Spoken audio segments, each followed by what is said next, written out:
Hello बच्चों, स्वागत है आपके अपने यूट्यूब चैनल बी ए स्टूडी पॉइंट में। तो बच्चों, आज आप लोगों के समक्ष हम फिर ला चुके हैं BA first year second semester. ठीक, आपका जो भी 2024 में एग्ज़ाम होने वाला है सेकंड सेमेस्टर का। ठीक, तो आपका जो सब्जेक्ट है सोशियोलॉजी है। ठीक, और आपका पेपर कोड आप लोग देख रहे होंगे। ठीक, और आपका जो पेपर नेम है society in India structure organisation change, आपका पेपर नेम होने वाला है।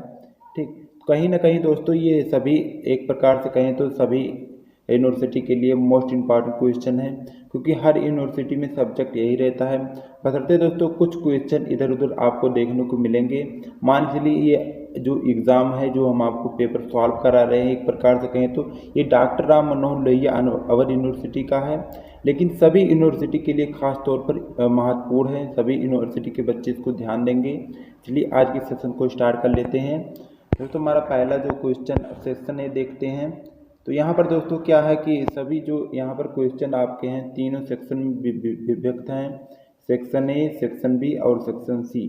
तो चलिए देखते हैं सेक्शन ए में। सेक्शन ए में आपको पूरे 10 क्वेश्चन देखने को मिलेंगे और प्रत्येक क्वेश्चन आपका 2 नंबर का होने वाला है यहाँ, यानी कि सेक्शन ए से आपको 20 नंबर मिलने वाले हैं। ठीक, चलिए आज क्वेश्चन को स्टार्ट कर लेते हैं।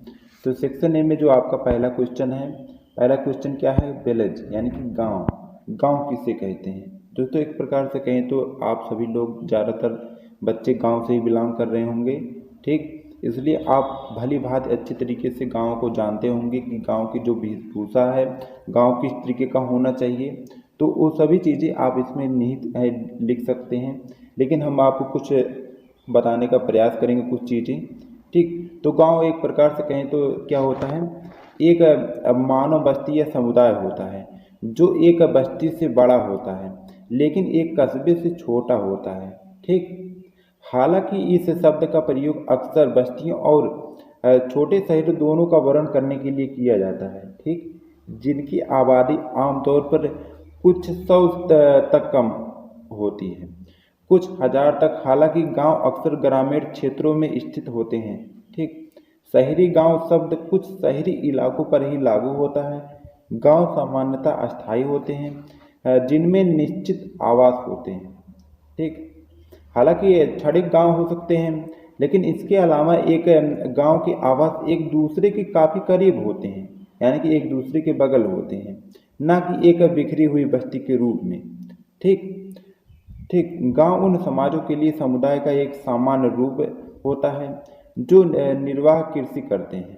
ठीक, क्योंकि गांव दोस्तों आप लोग बता दें कि गांव के जो एक प्रकार से हमारे इंडियन फार्मर होते हैं, वो ज़्यादातर देखने को आप लोग मिलेंगे कि हर तरह की वो फसलें उगाते हैं ज़्यादातर गांव में। ठीक, इस तरीके का आप लिख सकते हैं गांव के बारे में। ठीक, फिर दोस्तों अगला क्वेश्चन देखते हैं। दूसरा क्वेश्चन हमारा है सेक्शन ए का है सिटी यानी कि नगर। तो नगर क्या होता है एक प्रकार से आपको बताना है। नगर क्या होता है एक प्रकार से? नगर शब्द जो होता है एक प्रकार का पुल्लिंग होता है। ठीक, एक प्रकार से बताने का प्रयास करेंगे। नगर क्या होता है? मनुष्यों की वह बस्ती, वह बड़ी बस्ती जो गांव या कस्बे आदि से बड़ी हो। ठीक, जिसमें अनेक जातियां तथा अनेक प्रकार के लोग निवास करते हों। विशेष हमारे यहाँ के प्राचीन ग्रंथों में लिखा है कि जिस स्थान पर बहुत सी जातियों के अनेक व्यापारी और कारीगर रहते हों और प्रधान न्यायालय हो, ठीक, अच्छा हो, उसे नहीं नगर कहा जाता है। पहले ज़माने में दोस्तों क्या होता था, छोटे छोटे कस्बों से जो नगर बनाए जाते थे उन्हीं को ये नगर कहते थे। ठीक, फिर बच्चों अगला क्वेश्चन बताने का प्रयास करेंगे। तीसरा क्वेश्चन आपका सेक्शन ए का है जनजाति। जनजाति क्या होता है? तो दोस्तों जनजाति क्या होता है एक प्रकार से कहें तो जनजाति जो शब्द होता है एक प्रकार अंग्रेजी के ट्राइब शब्द से होता है। ठीक, वह सामाजिक समुदाय होता है जो राज्य के विकास के पूर्व अस्तित्व में था। ठीक, या फिर जो अब भी राज्य के बाहर है, लेकिन वह अभी भी राज्य के बाहर एक प्रकार से। ठीक, जनजाति वास्तव में भारत के आदिवासियों के लिए इस्तेमाल होने वाला एक वैधानिक पद होता है। ठीक, भारत के संविधान में अनुसूचित जनजाति का पद का प्रयोग हुआ है और इसके लिए विशेष प्रावधान लागू किए गए हैं। ठीक, भारत में जनजातियों की जनसंख्या लगभग 1991 की जनगणना के अनुसार 67,75,880 है। भारत में जनजातियों की जनसंख्या आदिवासियों की इस धरती के मूल निवासी हैं। भारत में कुल जनगणना की लगभग प्रतिशत मात्रा 7%, 7.62% है। ठीक, इस तरीके का आप लिख सकते हैं दोस्तों जनजाति के बारे में। फिर बच्चों अगला क्वेश्चन आपका चौथा है सेक्शन ए का, जाति यानी कि कास्ट। ठीक, कास्ट किसे कहते हैं एक प्रकार से। तो कास्ट क्या होता है, जाति। तो जाति क्या होता है दोस्तों, एक प्रकार से जाति बहुत ही खराब चीज होती है। ठीक, जैसे होती है जाति व्यवस्था एक सामाजिक बुराई है एक प्रकार से कहें तो, इसमें निहित होती है। यह बहुत ही प्राचीन काल से हमारे देश में प्रचलित रही है। वर्षों से लोग इसकी आलोचना कर रहे हैं। वर्ण व्यवस्था के अनुसार लोगों को 4 अलग अलग श्रेणियों में विभाजित किया गया। ब्राह्मण हो गए, वैश्य हो गए, क्षत्रिय हो गए और शूद्र हो गए। 4 वर्गों में विभाजित किया गया। वर्ण व्यवस्था बाद में जाति की व्यवस्था में बदल दिया गया। ठीक, देश में वर्ण व्यवस्था की शुरुआत लगभग 1500 ईसा पूर्व आर्यों के आगमन के पश्चात हुआ। ठीक, सामाजिक एवं धार्मिक जीवन सदियों से जात व्यवस्था की वजह से काफ़ी हद तक प्रभावित हो रहा है। इस तरीके का आप जात के बारे में लिख सकते हैं। फिर बच्चों अगला क्वेश्चन बताने का प्रयास, क्वेश्चन नंबर 5वां आपका सेक्शन ए का है, विवाह। विवाह किसे कहते हैं एक प्रकार से। विवाह क्या होता है, विवाह जिसको एक प्रकार से इंग्लिश में कहें तो मैरिज कहा जाता है, उसका शाब्दिक अर्थ शादी होता है। ठीक, यानी कि 2 लोगों के बीच एक सामाजिक या फिर धार्मिक मान्यता प्राप्त मिलन होता है। ठीक, जो उन लोगों के बीच साथ ही उनके और किसी भी परिणामी जैविक या दत्तक बच्चों तथा समाधियों के बीच अधिकारों और दायित्वों को स्थापित करता है। ठीक, विवाह कहलाता है। एक विवाह समारोह को विवाह उत्सव यानी कि वेडिंग भी कहा जाता है। विवाह मानव समाज की अत्यंत महत्वपूर्ण प्रथा होती है। ठीक, यह समाज का निर्माण करने वाली सबसे छोटी परिवार का मूल होता है। यह मानव प्रजाति के सातत्य को बनाए रखने का प्रधान जीवशास्त्रीय माध्यम भी होता है। ठीक, इस तरीके का आप लिख सकते हैं विवाह के बारे में। फिर बच्चों अगला क्वेश्चन छठा क्वेश्चन हमारा है संयुक्त परिवार। ठीक, संयुक्त परिवार क्या होता है एक प्रकार से। संयुक्त परिवार किसे कहते हैं, ऐसा परिवार जो भारत के समाज में संयुक्त परिवार प्रणाली बहुत प्राचीन समय से ही विद्यमान रही है। ठीक, विभिन्न क्षेत्रों, धर्मों, जातियों में संपत्ति के आधार, विवाह और विवाह विच्छेद आदि की प्रथा की दृष्टि से अनेक भेद पाए जाते हैं, किंतु फिर भी संयुक्त परिवार का आदर्श सर्वमान्य होता है। संयुक्त परिवार का कारण भारत की कृषि प्रधान अर्थव्यवस्था के अतिरिक्त प्राचीन परंपराओं तथा आदर्शों में निहित होती है। रामायण और महाभारत की गाथाओं द्वारा यह आदर्श जन जन में प्रेरित हुए। ठीक, इस तरीके का आप लिख सकते हैं जो एक संयुक्त परिवार होता है कैसा होता है। संयुक्त परिवार में एक प्रकार के माता पिता, भाई बहन एवं इसके अतिरिक्त चाचा ताऊ, विवाहित संतान, उनके विवाहित पुत्र पौत्र आदि भी हो सकते हैं। साधारणतः पिता के जीवन में उनका पुत्र परिवार से अलग होकर स्वतंत्र गृहस्थी नहीं बसाता है। ऐसा आपका जो संयुक्त परिवार होता है ऐसा होना चाहिए। ठीक, फिर तो अगला क्वेश्चन क्या है, पिछड़ी जाति, बैकवर्ड कास्ट। पिछड़ी जाति क्या होती है उसके बारे में बताना आपको। पिछड़ी जाति एक प्रकार से कहें क्या होता है, जिसको अन्य पिछड़ा वर्ग कहा जाता है। ठीक, सन 1991 में अस्तित्व में आया एक वर्ग होता है, लेकिन इसमें आने वाली जातियां गरीबी और शिक्षा के रूप में पिछड़ी होती हैं, इसलिए इसको पिछड़ी जाति के नाम से भी जाना जाता है।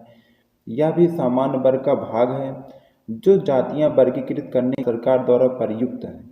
ठीक, यह अनुसूचित जातियों और अनुसूचित जनजातियों के साथ साथ भारत की जनसंख्या के कई सरकारी वर्गीकरण में से एक है।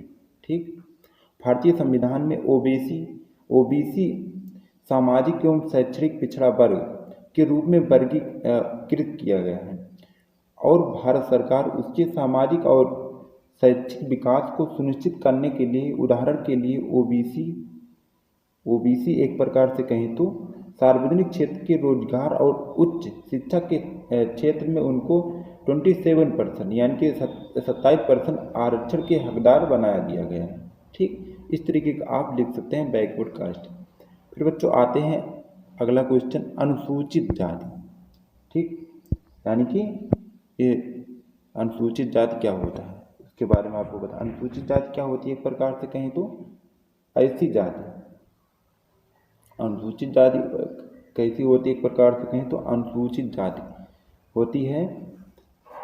अनुसूचित जाति में बहुत सारी जातियां देखने को मिलेंगी, जैसे आपकी निषाद हो गया, बिंद हो गया, मल्लाह, केवट, कश्यप, भार, धीवर, बाधम, मछुआरा प्रजाति, राजभर, कहार, कुम्हार, धीमर, मांझी, तुराहा इत्यादि ये सभी जाति होती हैं। ठीक, आधुनिक साहित्य में अनुसूचित जाति को कभी कभी दलित भी कहा जाता है, जिसका अर्थ होता है अछूतों के लिए टूटा हुआ या फिर बिखरा हुआ होता है। ठीक, इस शब्द को स्वतंत्रता संग्राम के दौरान दलित नेता बी.आर. अम्बेडकर द्वारा लोकमान्य बनाया गया था। अम्बेडकर ने गांधी के हरिजन शब्द की तुलना में दलित शब्द को प्राथमिकता दी, जिसका अर्थ है हरि के लोग, यानी कि एक प्रकार कहें तो भगवान का आदमी। इसी तरह अनुसूचित जनजातियों को अक्सर आदिवासी निवासी के रूप में जाना लगा। हालांकि भारत सरकार अपमानजनक और मानवशास्त्रीय रूप से गलत शब्दों का उपयोग करने से बचती है। इस तरीके का आप लिख सकते हैं अनुसूचित जाति के बारे में। ठीक, फिर बच्चों अगला क्वेश्चन है आपका जनसंख्या वृद्धि यानी कि पॉपुलेशन ग्रोथ क्या होता है, क्वेश्चन नंबर 9 सेक्शन ए का। ठीक, तो जनसंख्या वृद्धि एक प्रकार से क्या होता है, जनसंख्या वृद्धि क्या होता है, एक गांव में, किसी भी गांव में स्थित परिवारों को एक ऐसा समूह जो अपनी बड़ी जातीय इकाई का अंग होता है। ठीक,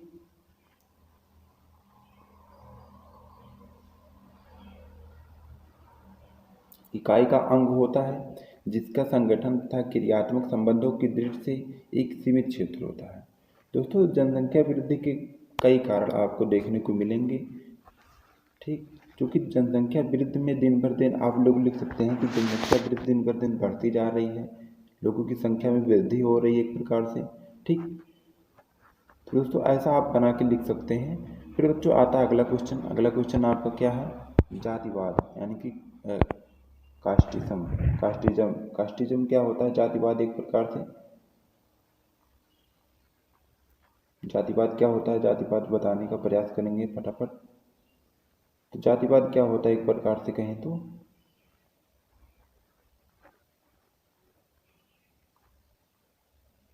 यह जातीय मर्यादा जीवन पर्यंत बनी रही होती है और जातीय धंधा छोड़कर दूसरा धंधा अपनाने से एक आदमी के उतार चढ़ाव से उस पर कोई प्रभाव नहीं पड़ता है।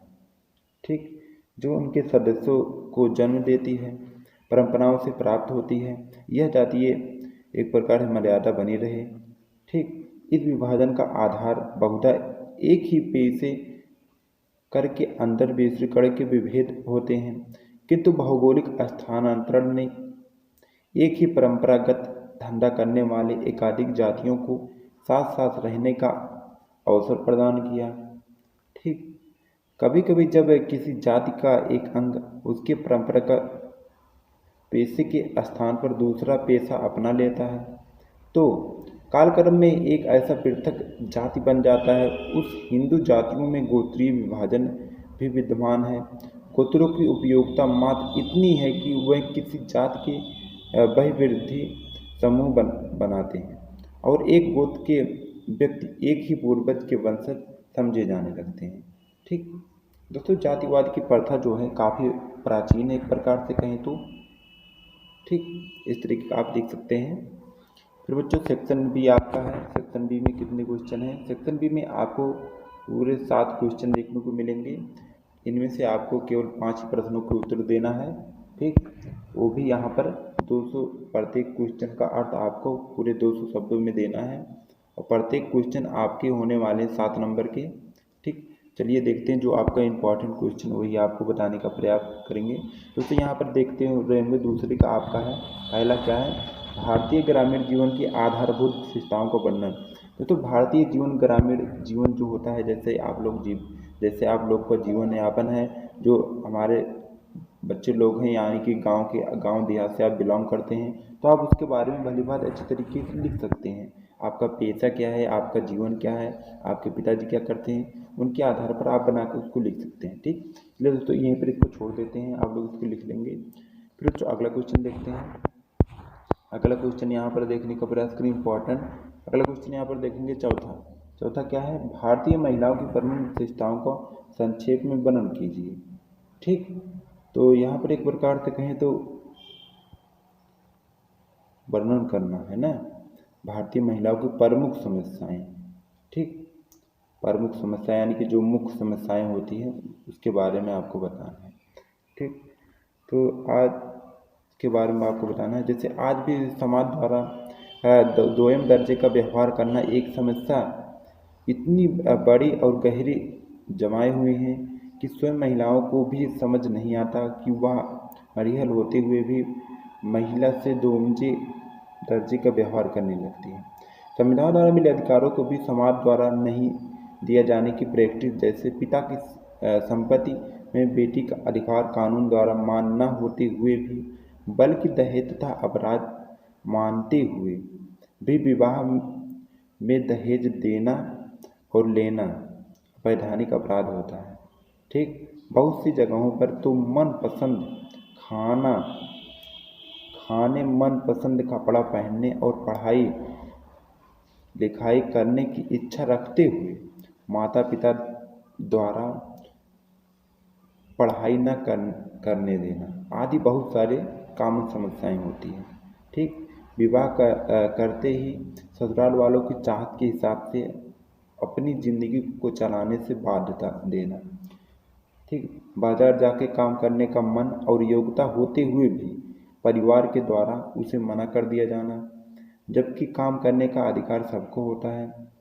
ऐसी न जाने कितनी समस्याएं हैं हमारे देश में। ठीक, अब बड़े होने के बाद बेटा बात अनसुनी कर देता है और फिर वो वृद्धाश्रम में भेज दिए जाते हैं, जिनको दो कारण हैं। एक, वो अपने बेटी से उसके ससुराल वालों को अलग करना और घिटपिट करना सिखाती हैं। वह अपने बहू से बेटी जैसा व्यवहार नहीं करती है।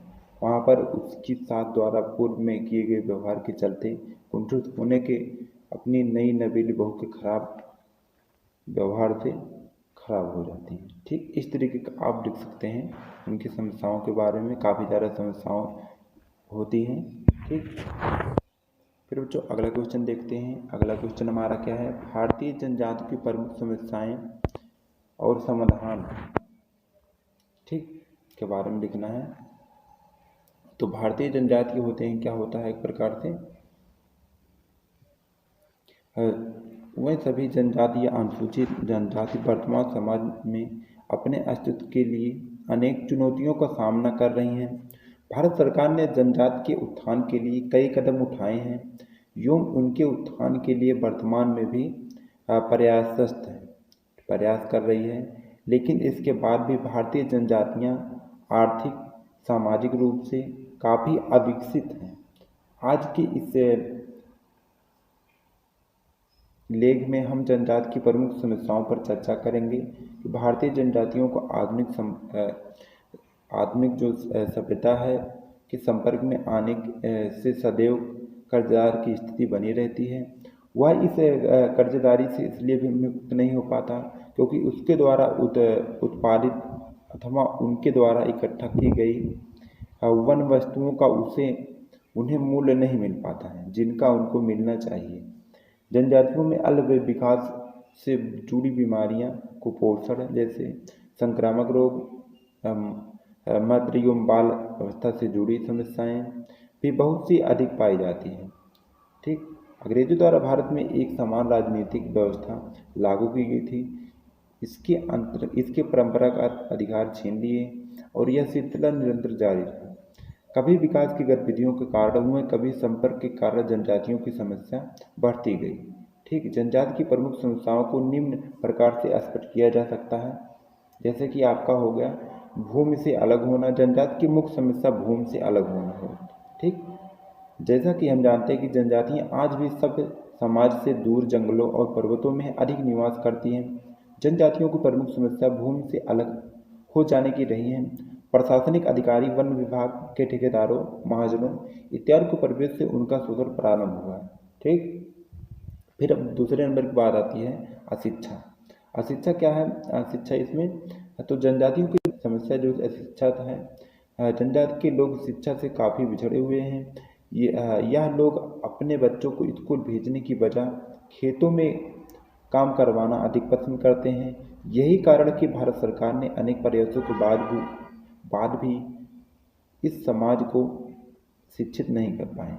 2001 में जनजातियों के लोग लगभग 47% शिक्षित थे। वर्ष 2011 की जनगणना के अनुसार जनजातियों को लगभग 59% शिक्षित हो गए।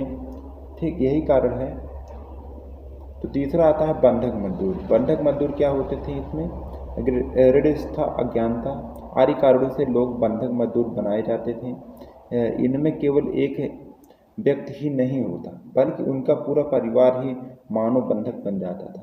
बेरोजगारी। बेरोजगारी की बात आती है तो बेरोजगारी क्या होता है? जनजातियों की आजीविका के परंपरागत स्रोत सीमित होते हैं, जिसमें इनमें बेरोजगारी की समस्या बनी रहती है निरंतर। यह लोग शिक्षित बहुत ही कम मिलते हैं। ठीक, निर्धनता। निर्धनता इसमें क्या होता था? जनजातीय समुदायों में निर्धनता की स्थिति उनके अस्तित्व के संकट पैदा करती थी। इनकी आजीविका मुख्य साधन कंदमूल, शिकार, जलाने की लकड़ी तथा छोटी मोटी झुग्गियों तक ही सीमित थी। ठीक, इस तरीके का आप लिख सकते थे। और आप नशे की लत। नशे, कुछ लोग नशेड़ी भी होते थे, जैसे जनजातियों में शराब, बीड़ी, तंबाकू आदि का चलन बहुत ही पाया जाता था। इसका नशा करना इसकी आदत बन चुकी थी।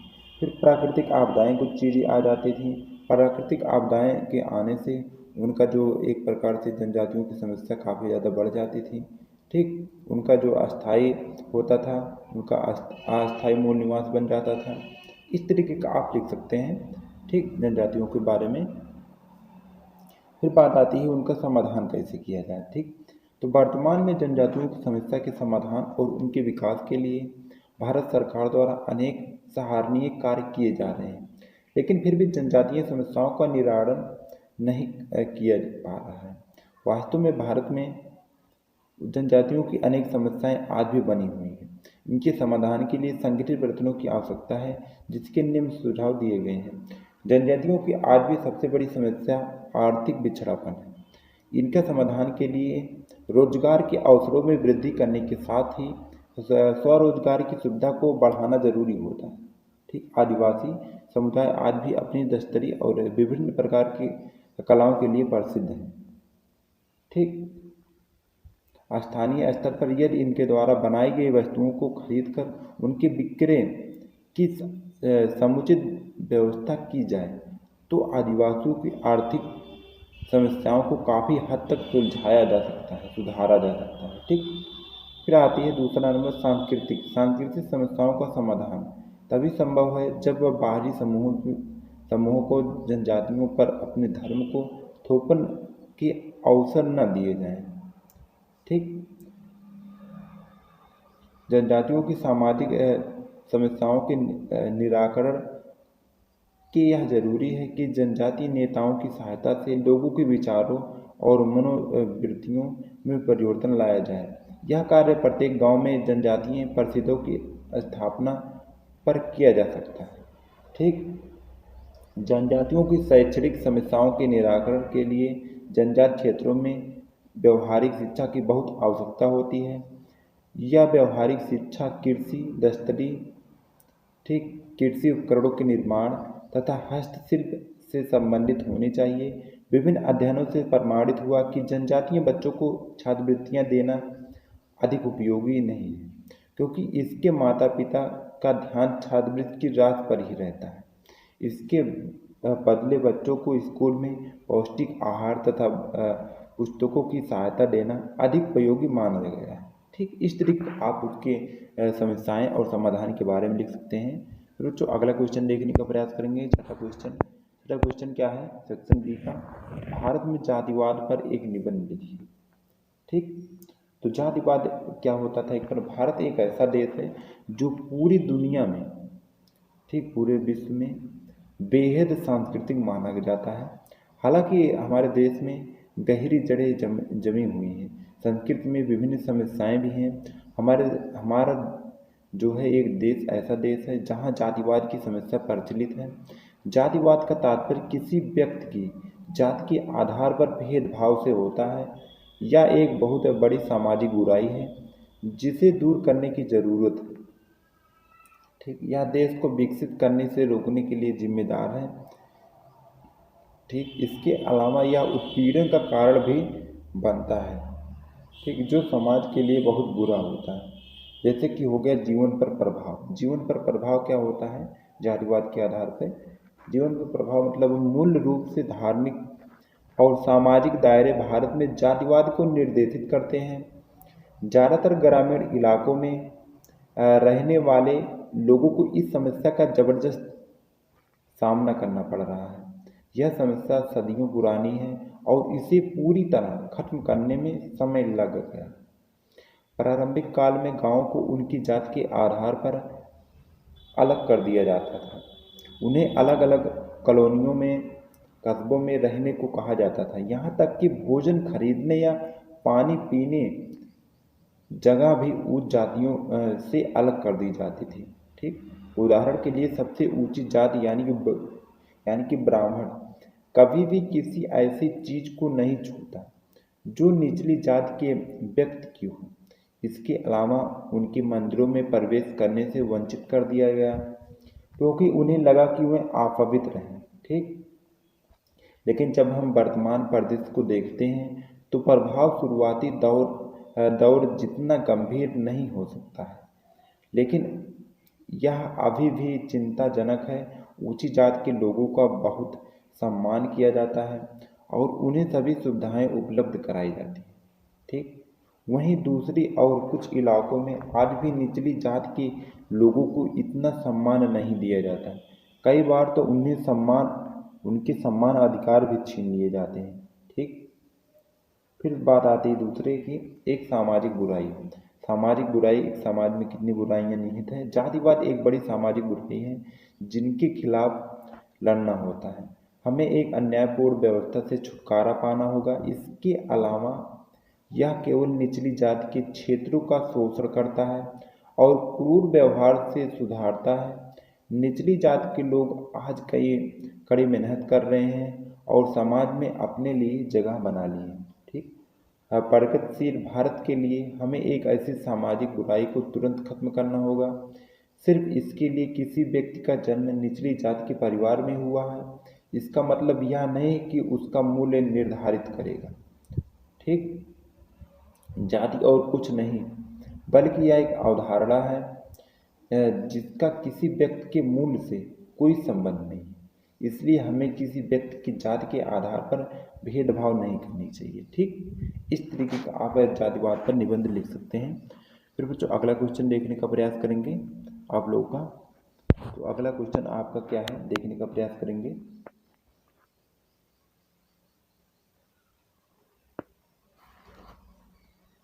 तो यहाँ पर 5 क्वेश्चन तो आपके हो गए। फिर अगला क्वेश्चन हम देखने का प्रयास करेंगे सेक्शन की सी यानी कि खंड सा से। खंड सा में दोस्तों यहाँ पर क्या है 4 क्वेश्चन आपको देखने को मिलेंगे, लेकिन इनमें से केवल आपको 2 प्रश्नों के उत्तर देने हैं। प्रत्येक प्रश्नों के उत्तर आपको पूरे 500 शब्दों में देने हैं। ठीक, तो पहला जो हमारा है एक प्रकार से कहें तो इसमें क्या जाति कि पहला थोड़ा इम्पोर्टेंट है। भारत में जाति व्यवस्था के परिवर्तनशील प्रतिमानों को विवेचना कीजिए। ठीक, इसके बारे में दोस्तों पहले हम आपको कुछ बता दिए हैं, लेकिन इसमें थोड़ा और बता देंगे। दोनों आपको बना के बढ़िया से लिख देना है। तो क्या आपको लिखना है जाति के बारे में। तो भारत में जाति व्यवस्था की शुरुआत लगभग 2000 वर्ष पहले हो चुकी थी। उस समय हमारे समाज की स्थिति परिस्थिति व समाज की आवश्यकताओं को देखकर ही जाति व्यवस्था की शुरुआत की गई थी। ठीक, आगे हम जाति व्यवस्था के महत्व को हटाने के लिए कई प्रयास करेंगे। सामाजिक स्थिति का निर्धारण करेंगे, मानसिक सुरक्षा, व्यवसाय निर्धारण, ठीक, वैवाहिक समूह का निर्धारण, सामाजिक सुरक्षा, व्यवहारों पर नियंत्रण, धार्मिक भावना की रक्षा, रक्त की शुद्धता, संस्कृति की रक्षा, जातीय एकता को प्रोत्साहन, समाज के लिए विकास और रक्षा में सहायक, श्रम विभाजन, दायित्व निर्वाह की प्रेरणा। ठीक, इस तरह जाति व्यक्ति को समाज में एक ऐसी स्थिति प्रदान करती है जो उसे अपने कर्म से न मिलकर जन्म जात प्राप्त होती है। ठीक, जाति हमें मानसिक सुरक्षा भी प्रदान करती है, क्योंकि हमारे भारत वर्ष में प्रत्येक कार्य पहले से ही निर्धारित कर दिए जाते हैं। जाति के द्वारा हमें क्या करना चाहिए, क्या नहीं करना चाहिए, इस प्रकार जाति व्यवसाय को चुनने में मदद करती है, क्योंकि वही व्यवसाय करना चाहता है जो जिस जाति से संबंधित है। ठीक, जाति ही तय करती है कि व्यक्ति को किस समूह में विवाह करना है, इसके लिए उसे जाति नियमों का पालन करना होगा। ठीक, जाति व्यक्ति को सामाजिक सुरक्षा भी प्रदान करती है। प्रत्येक जाति अपने सदस्यों को उनके बुरे समय में सहयोग भी प्रदान करती है।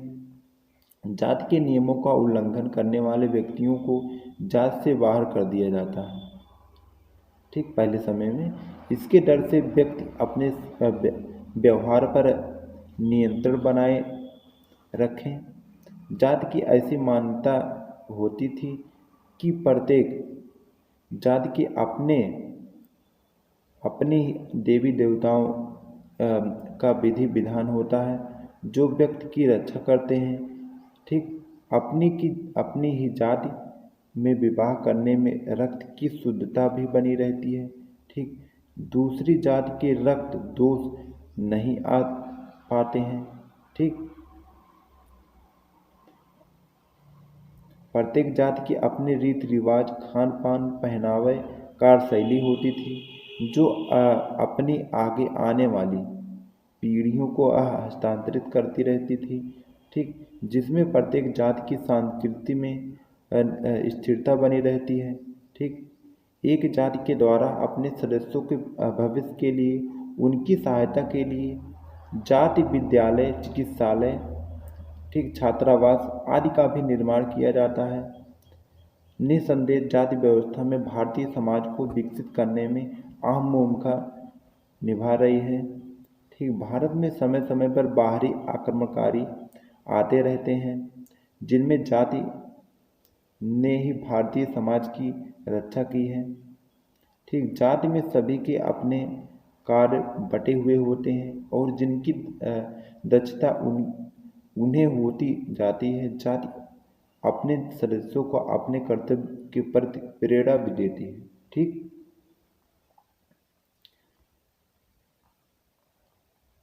फिर बात आती है प्रजाति। प्रजाति का तात्पर्य व्यक्ति की या फिर समूह की शारीरिक विशेषताओं से होती है। ठीक, जिनके आधार पर उन्हें पहचाना जाता है और यह शारीरिक विशेषताएं अपरिवर्तनीय होती हैं और अपने अपने क्षेत्रों में प्रभावित होती रहती हैं। इसलिए हम व्यक्ति को देखकर यह पहचान सकते हैं कि वह किस क्षेत्र से संबंधित है या फिर किस प्रजाति से मिलित है। ठीक, इस तरीके का आप लिख सकते हैं। फिर प्रजाति का जो एक प्रकार से कहें तो भारत में प्रजाति क्या होती, क्या प्रजाति भारत की सबसे प्राचीन प्रजाति होती है जिसको निग्रोटो के नाम से जानते हैं। ठीक, सामान्यतः निग्रोटो जो जाति के लोग छोटे कद, काले रंग, चौड़े सिर, मोटे तथा चौड़ी नाक तथा काले ऊनी बाल आदि शारीरिक विशेषताएं होते थे। ठीक, कादर, पलायन, आगामी, नागा तथा बिहार की राजमहल पहाड़ियों पर रहने वाले जनजातियों में यह शारीरिक विशेषताएं देखने को मिलती थी। ठीक, फिर बात आती है प्रोटो क्या होते थे। यह प्रजाति मध्य भारत तथा दक्षिण भारत की अधिकांश यह जनजातियों प्रोटो आर्स जाति की है। इस प्रजाति के लोगों की शारीरिक विशेषता में कद छोटा, सिर लंबा, त्वचा का रंग चॉकलेटी तथा नाक चौड़ी, ओठ मोटे, आंखों का रंग काला भूरा तथा बाल काले होते हैं। ठीक, फिर बात यह है मंगलोड जो प्रजाति होती कैसी होती थी। यह प्रजाति भारत में आसाम, म्यांमार, तिब्बत, सिक्किम तथा भूटान तथा आसपास के क्षेत्र में पाई जाती है। इसकी शारीरिक विशेषताओं कि इनका रंग पीला या भूरा, चेहरा चपटा, नाक छोटी तथा चपटा, सिर लंबा, होठ मोटे तथा गालों की हड्डियां उभरी हुई होती थी। ठीक, फिर आती है भूमध्य सागरीय प्रजाति। यह प्रजाति कन्नड़, तमिल तथा मलयालम प्रदेशों में पाई जाती है। साथ ही पंजाब, पश्चिम उत्तर प्रदेश, राजस्थान तथा सिंध में पाई जाती है। इनकी शारीरिक विशेषता में सिर लंबे, कद मध्यम, रंग हल्का भूरा, मुंह चौड़ा फैला हुआ होता है, होठ पतले, बाल घुंघराले अर्थात लेदार होते हैं। ठीक, इस तरीके का आप लिख सकते हैं।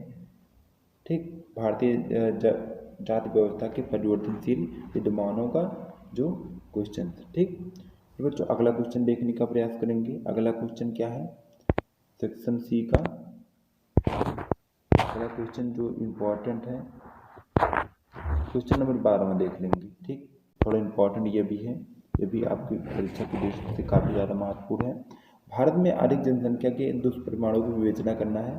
ठीक, तो भारत में जनसंख्या वृद्धि के कारण बेरोजगारी, खाद्य समस्या, कुपोषण, प्रति व्यक्ति निम्न आय, निर्धनता में वृद्धि, मकानों की समस्याएं, कीमतों में वृद्धि, कृषि विकास में बाधा, बचत तथा पूंजी निर्माण में कमी, जनोपयोगी सेवाओं पर अधिक व्यय, अपराधों में वृद्धि तथा शहरी समस्याओं में वृद्धि जैसी काफ़ी ज़्यादा समस्याएं देखने को मिलती हैं। ठीक, भारत में जनसंख्या विस्फोट का असर अब अधिक मात्रा में दिखाई देने लगा है। ठीक, हमारी सुविधाएं एक प्रकार से टूटने लगी हैं और दैनिक जीवन मुश्किल में पड़ने लगा है। भारत की राजधानी जनसंख्या विस्फोट से उबलने लगी है। देश के मेट्रो शहर का हाल भी बहुत खराब है। ठीक, दिल्ली में आए दिन लगने वाले ट्रैफिक जाम से जीना हराम कर दिया। ठीक, वाहन रेंगने की स्थिति में पहुंच गए। लोगों को पैदल चलना अधिक मुसीबत लग रहा है। ठीक, आज विश्व की जनसंख्या 7 अरब से ज़्यादा, अकेले भारत की जनसंख्या लगभग 1 अरब 35 करोड़ के आसपास है। ठीक, भारत विश्व का दूसरा सबसे अधिक जनसंख्या वाला देश है। ठीक, आज़ादी के समय भारत की जनसंख्या लगभग 33 करोड़ थी, जो आज 4 गुना तक बढ़ गई है। परिवार नियोजन के कमज़ोर तरीकों, अशिक्षा, स्वास्थ्य के प्रति जागरूकता के अभाव, अंधविश्वास और विकासात्मक असंतुलन के चलते आबादी तेजी से बढ़ रही है। ठीक, संभावना है कि 2050 तक देश की जनसंख्या लगभग 1.6 अरब हो जाएगी। फिलहाल भारत की जनसंख्या यानी कि विश्व की जनसंख्या का लगभग 17.5% है। भूभाग के लिहाज के हमारे आसपास लगभग 2.5% जमीन है, 4% जल संसाधन है, जबकि विश्व में बीमारियों का जितना बोझ है उसका 20% अकेले हमारे भारत पर है। ठीक, वर्तमान में जिस तेज दर से विश्व की आबादी बढ़ रही है उसके हिसाब से विश्व की आबादी में प्रत्येक साल 8 करोड़ लोगों की वृद्धि हो रही है। ठीक, और इसका दबाव प्राकृतिक संसाधनों पर स्पष्ट रूप से पड़ रहा है।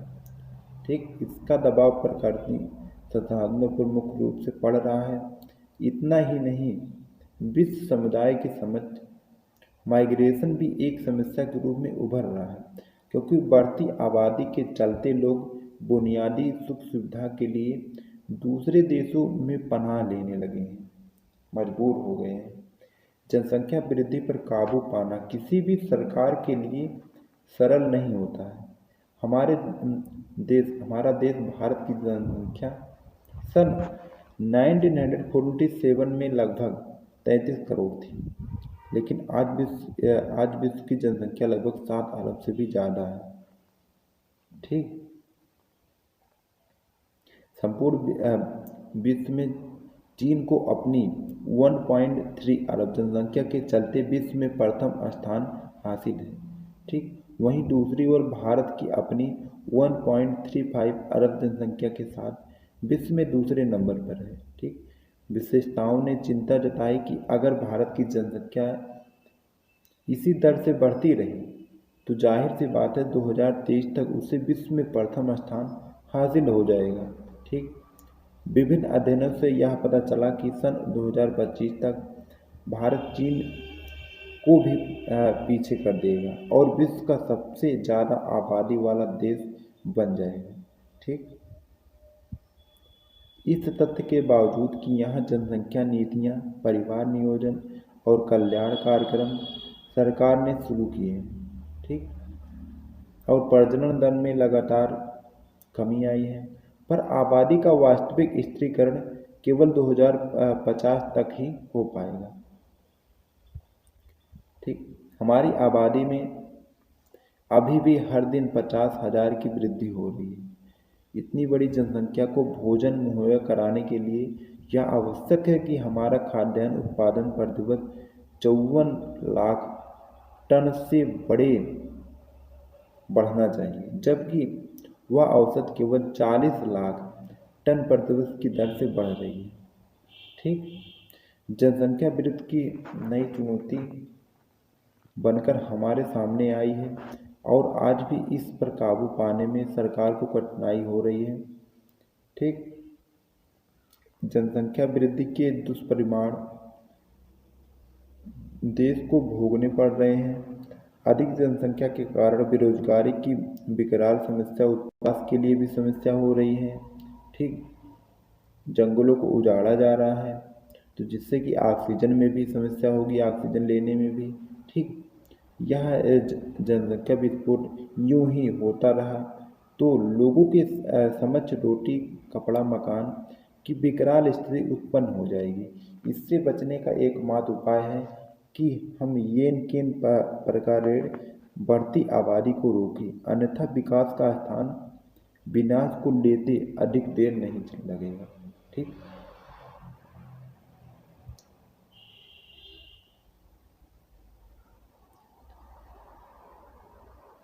जनसंख्या विस्फोट विश्व के प्रत्येक राष्ट्र के समक्ष ज्वलंत मुद्दा है।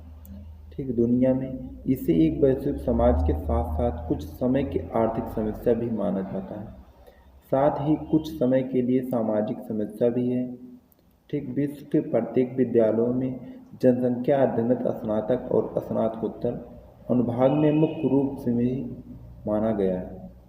ठीक, इसके समस्या और समाधान जो है भारत की प्राकृतिक जनसंख्या समाधान। लोगों को यह वह समस्या है कि कोई देश बड़े पैमाने पर समर्थन दे सकता है। ठीक, इस तरीके का आप लिख सकते हैं, उसके जो दुष्परिणाम की हैं उसके बारे में जनसंख्या के भारत के। ठीक, तो बच्चों वीडियो को लाइक करें, चैनल पर नए चैनल सब्सक्राइब करें। फिर मिलते हैं नेक्स्ट किसी वीडियो में, तब तक के लिए जय हिंद, वंदे मातरम।